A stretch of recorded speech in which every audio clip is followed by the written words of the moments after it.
3. Les accidents de la route. Les accidents de la route, 3. Grand 1, quelques chiffres.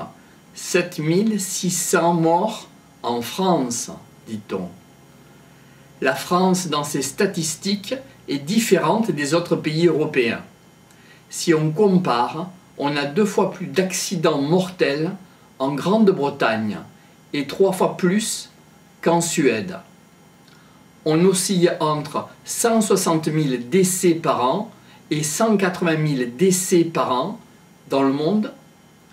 L'an dernier, il y a eu en 2000 à peu près 162 177, plus de 400 jours par jour. Chaque année, à peu près 3000 personnes ont des suites de leur accident à un handicap supérieur à 50%. Un mort sur 10 est un enfant de moins de 15 ans. Les jeunes de 18 ans à 24 ans ne constituent que 9% de la population. Les accidents de la route représentent la première cause de mortalité. Les automatismes des jeunes conducteurs sont encore fragiles. Grand 2, facteurs principaux.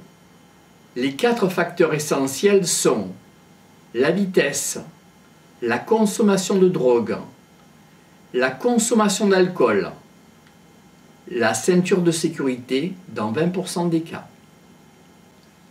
Grand 3, le rôle du médecin. Le médecin doit faire prendre conscience, informer son patient conducteur que tout état pathologique peut rendre dangereuse la conduite. Le médecin est au service de l'individu et au service de la santé publique. Il doit connaître la loi du code de la route et un article particulier du code pénal, l'idée de mise en danger d'autrui. Si on vous retire le permis de conduire pour une conduite en état d'ébriété, vous devez repasser devant un médecin. Grand 4, alcoolémie. L'alcool sur la conduite entraîne des gestes imprécis, des troubles de l'attention. Le temps de réaction sera augmenté et une résistance à la fatigue sera moindre. Il existe 2 moyens pour contrôler l'emprise de l'alcool. L'éthylotest est un dépistage. On vous fait souffler dans le ballon. Quand le ballon vire au vert, ce n'est pas bon. Le premier seuil est de 0,50 g litres de sang. Il y a alors un retrait de 3 points de permis de conduire et une contravention de 900 francs. Le deuxième seuil est de 0,80 g par litre dans le sang.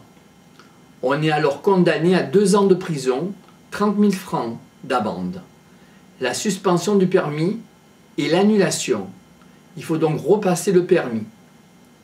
Le taux légal est de 0 mg 40 d'alcool par litre d'air expiré. 0,50 g par litre dans le sang est équivalent à 0 mg 25 d'alcool par litre d'air expiré. Il y a la même quantité d'alcool, quel que soit le verre que vous prenez. Un verre de bière ou un verre de whisky contient la même quantité d'alcool en quantité. En effet, dans un verre de bière, la quantité de liquide est importante. Il y a une faible teneur en alcool. Dans un verre de whisky, la teneur en alcool est plus importante.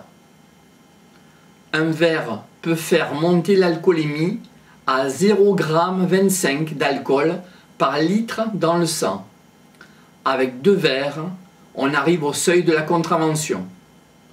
Un verre, ça va. 2 verres, bonjour les dégâts. 3 verres, attention, c'est fini. L'organisme élimine 0,15 g d'alcool par litre et par heure. Donc, en 1 heure, on baisse le taux d'alcoolémie de 0,15. Remarque, un décret oblige les conducteurs à respecter une distance de sécurité entre les voitures. c'est la distance parcourue en 2 secondes. Respectons les distances. Ce qui peut se dire